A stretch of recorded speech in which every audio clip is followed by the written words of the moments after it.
Hey everyone, welcome back to my channel. Today's video topic is going to be a fun one. I'm about to show you every single Blu-ray that I regret buying in the past year. Normally I'm showing off my collection in a positive way, but here we're flipping the script and we're going towards the negative.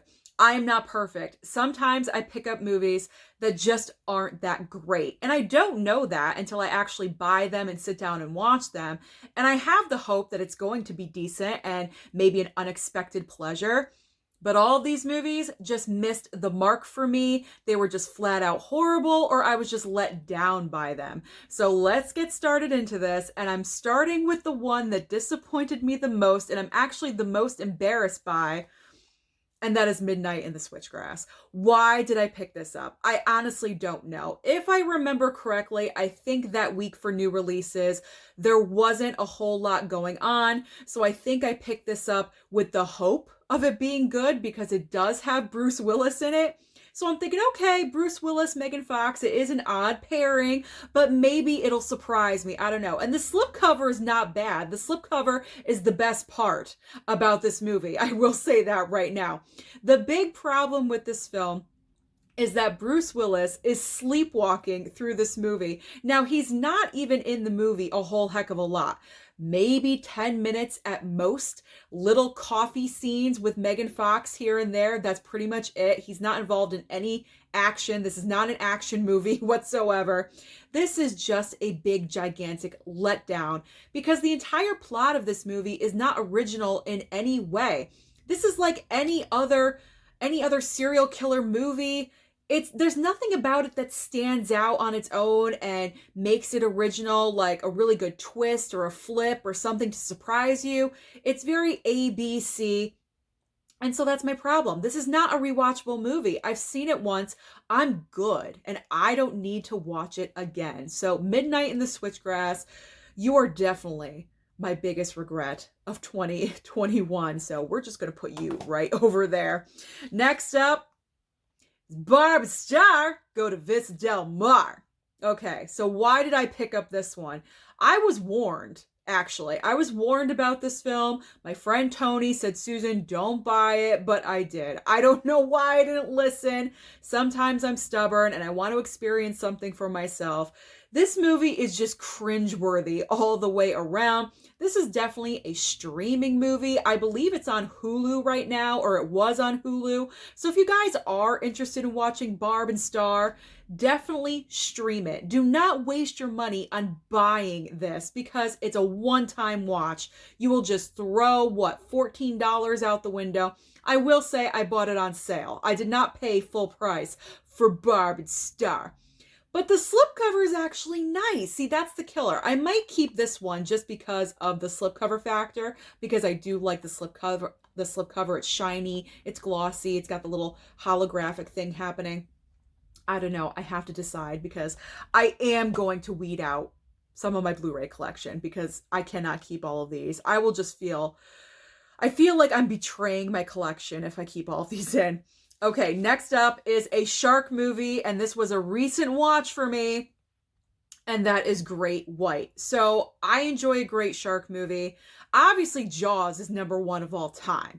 Clearly without a question. So I know nothing can live up to Jaws. That's just idiotic expectations. But this, you barely saw a shark. And that was my big problem with this movie. Now, I wanted scenes like this on the cover of them fighting for their lives and the shark is right in their face and the tension.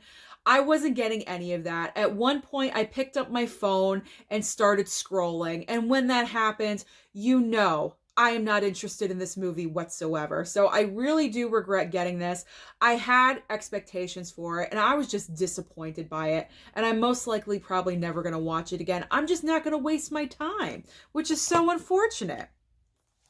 All right, next up, this movie isn't bad, Every Breath You Take, but the problem with this one is it's definitely a one-time watch. So it is a psychological thriller, and it's not a bad movie at all. I think the reason why I picked this up was it was a slow release week, or I think I picked this up along with another movie on like a Saturday or something. I was randomly in Walmart one day, and I think that's when I picked it up. I forget, but I don't know. Just it's a one-time watch. That's the only reason I have that I regret buying this, because I spent about $12 or $14 on this, and I know I'm never going to watch it again. I've seen it once. I'm good. It's nothing over the top fantastic. Casey Affleck is okay. The acting is all right.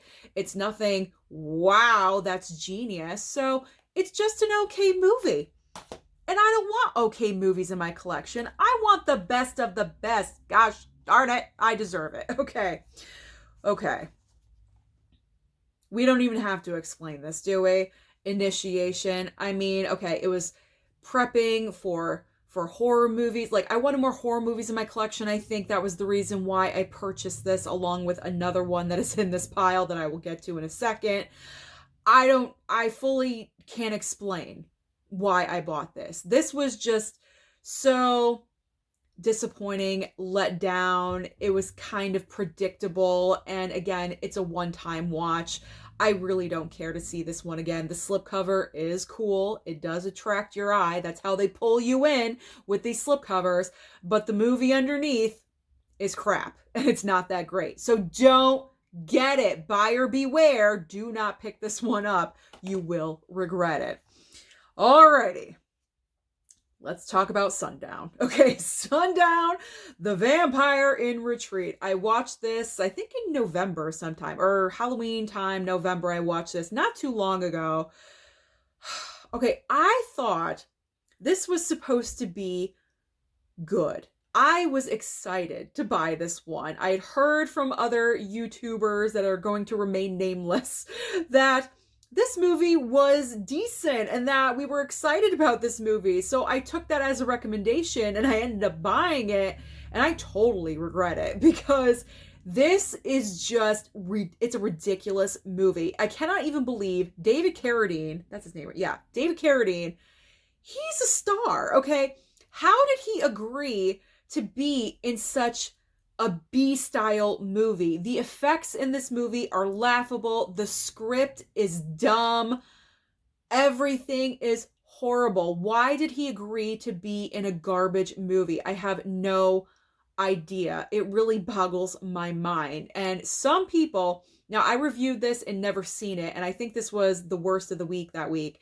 And a lot of you commented that you really enjoyed this movie and it's a classic. And if you guys enjoy any of these movies, more power to you.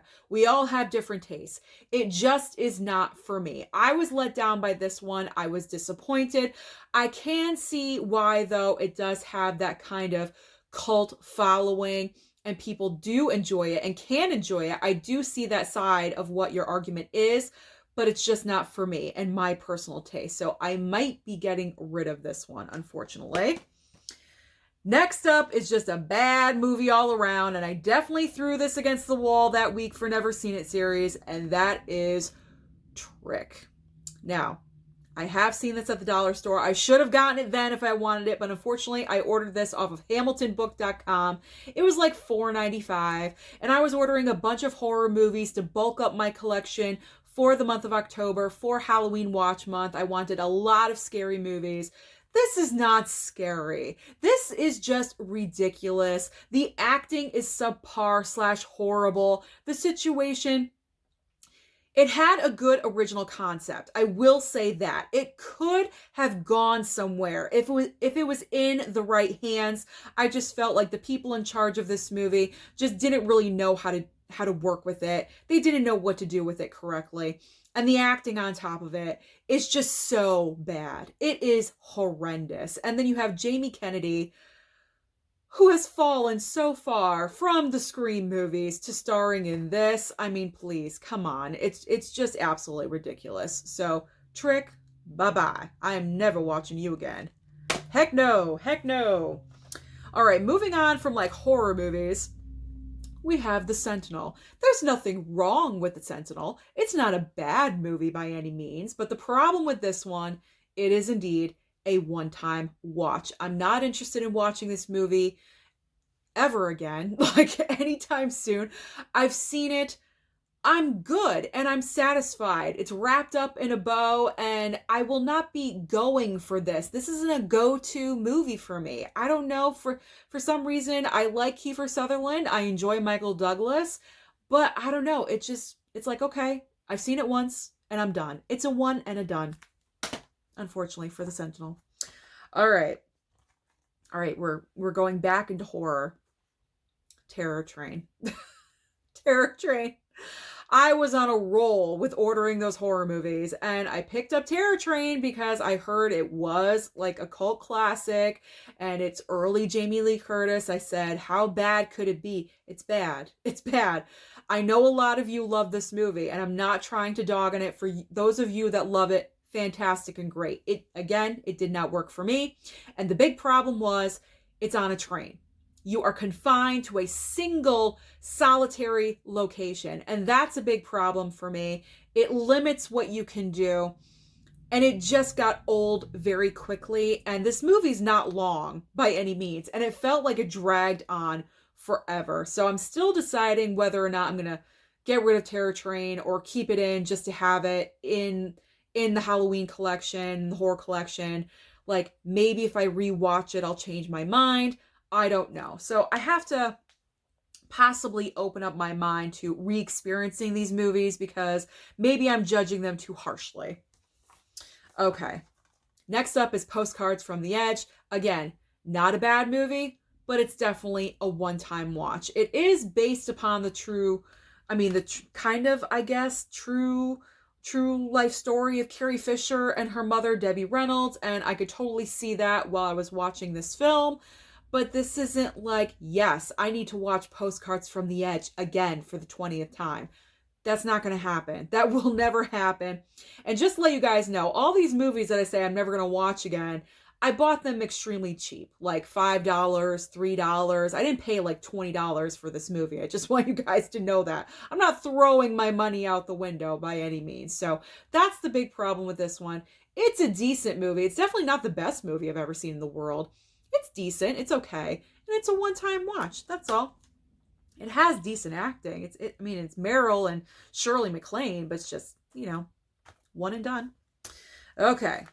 This one probably doesn't need any kind of explanation. And that's The Peacemaker. Okay. Like, The Peacemaker, George Clooney and Nicole Kidman. This movie, it's confusing. There's just a lot happening and a lot going on, and all these technical terms being spewed out, and I don't know. There was supposed to be romantic chemistry between Clooney and Kidman. I did not sense that whatsoever when I was watching this film. I did not feel any kind of romantic connection. Maybe they exchanged a glance or two, but nothing to signal you to believe that they're going to embark on a future relationship. Nothing like that at all. Not that that's an important factor to decide my opinion of the movie, but it's very misleading on the cover, on the back cover, because in the description it does allude to that, and to me that does not happen. But again, this falls into the one-time watch category for me. I don't know. The action just really didn't do it for me. When we did have action, it didn't really have a whole heck of a lot of it, so that was a drawback for me. It was a lot of talking in a room and planning out what they're going to do and their next step, and I need more than that. If you're doing an action movie, then do the action. We need to see that, and it just didn't work because of that. Okay, this movie's bad. This movie is just plain out bad, and I want it out of my collection as quickly as possible, and that is Midnight Movie. Okay, I picked this up for like $3 at FYE. I'd always scrolled through and went past it in the clearance bin. Now I know why it's in the clearance bin. Because it's crap. This is one of the worst movies I have ever seen. Ever seen. Bad. This is so bad. It looks like it was filmed on someone's iPhone. You could tell this movie had absolutely no budget whatsoever. It's all unknown actors. You don't know who anyone is. The script is horrible and basic. There is nothing that makes this movie stand out. It's a generic, let's make a horror movie, if you get what I'm saying. And this is definitely a one-time watch. I will never watch this again. Never. You couldn't pay me to watch that again. It's how bad it is. All right, next up is Gross Anatomy. I picked this one up at the pawn shop. I picked up like 5 or 6 movies at the pawn shop. I paid $10. So I paid like what, $2 for this movie. This is really no loss. When I watched this, I fell asleep. Again, I'm always falling asleep during movies. I fell asleep while I was watching this. So I kind of will lose the fact I was not entertained. It was a little bit boring to me. And it's about people in medical school. It's really not that interesting. I thought it would be a lot better. I thought I remembered it being better when I was younger, when this originally came out. And I don't know. It just didn't entertain me. And it's definitely a one-time watch for me. So I'm most likely going to get rid of this in the future. I see no reason to keep it, to be honest. I really, really don't. You guys know how I feel about this one. I did and I hate this movie video on it. I hate The Gambler. That's it. I just hate it. I hate it. I regret it. I never should have bought this movie. I think I picked it up for $3 at Big Lots, and that's where it should have stayed. Absolutely. Up next, this might surprise a few of you out there because I'm sure a lot of you may consider this a classic film, but it just didn't really impress me at all. That's Diner. I'd heard about this movie in the past, and when I came across this, I forget where I got it. I think Barnes & Noble for about $5. So I picked it up. I'm like, wow, that's a classic. You never really see out there. So let me pick this up and I'll try watching it. And I did. And it's just a one-time watch for me. That's the problem with this. It's an all-star cast. Fantastic talent. Absolutely. Mickey Rourke with his original face. I mean, I might keep it just because of that, because it has his original face and no other movie really does that I have in my collection. So because of that, I might keep this, but it just, I don't know. I don't see the big appeal. I don't see the love that other people have for this movie. Maybe that's the problem. I don't know. It just didn't click for me. I wasn't really impressed. Let me know your feelings about Diner down below if you have any. All right, next up is Bushwick. Not a bad movie per se. Now, I picked this up at Dollar General for $2.95. I said, you know what? I like Dave Bautista. Why not? I'll pick this up. It sounded interesting. The problem with this, again, is it's a one-time watch. I'm good. I've watched it. I don't need to see it again. It's not like, wow, this blew my mind. It's so great. No, Bushwick is not that. Not that at all whatsoever. So I'm most likely going to get rid of it. I really have no reason to keep it because I constantly have other movies coming in that need room on my, I almost said bookshelf, on my movie shelf. So to sacrifice, I got to get rid of some stuff. All right, I know a lot of you are going to think I am crazy for saying this one. Blazing Saddles. And I am sorry. So I'm recently watching more Mel Brooks. I watched Young Frankenstein and I really love that one. I thought that was hilarious. Blazing Saddles, I did not find this movie funny at all. Now, I'm a funny person. I crack jokes all the time. That's just part of my personality. But this kind of humor, I was like, is this funny? No, I watched this with Mama Blu-ray. She was laughing. But I would look at her and I would say, this is funny? This is supposed to be funny? Why am I not laughing? Maybe a few spots here and there, maybe 2 times I laughed.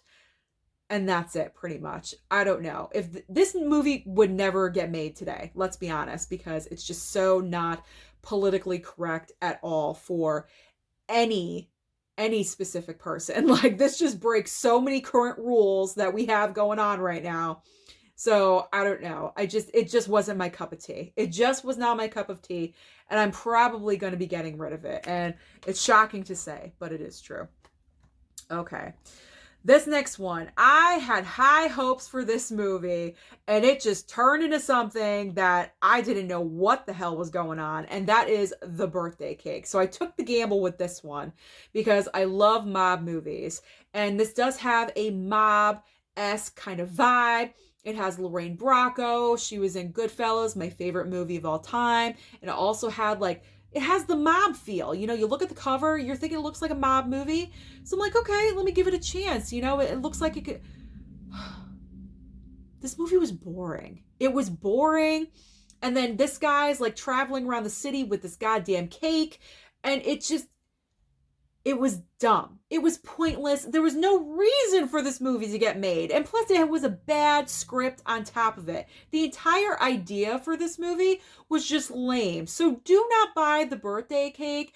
Don't be tempted by this at Walmart because that's where I picked it up. Just don't even bother. Pointless. Horrible. Don't do it. One of my other biggest regrets. Anaconda. What the hell is this? Okay, what the heck? All right, I know J-Lo is in this. However, this was the start, the very beginning of her career, and kind of at the point where she had to say yes to any project that came across to get her to the next level of stardom. This is that movie, definitely. This movie is cringeworthy while you're watching it. The snake is just so fake looking, and animatronics, whatever they use for this, was so horrible. I would like a remake or a reboot of Anaconda with modern day technology because the whole concept of this film is just stupid and dumb. Jon Voight is in this. He's creepy, he's weird, and the most cringiest kiss scene that I've ever seen between Jon Voight and J-Lo, and I said this in the video when I did this for Never Seen It, and I made the face. I could not help it. Like, that was it. I wanted to throw up. I wanted to vomit when they were kissing because it was just so disgusting and was not needed. We didn't need to see that. So there's just so many problems with Anaconda. It's just dumb.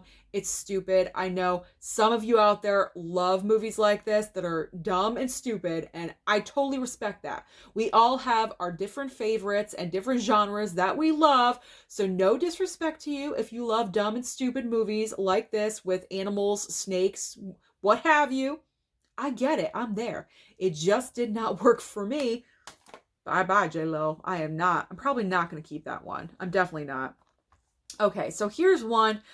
I thought it was going to be different, and it just did not work out for me, and that is Afternoon Delight with Kathryn Hahn. That's the reason why I bought it, is because Kathryn Hahn is in this, because it was right after she was doing WandaVision.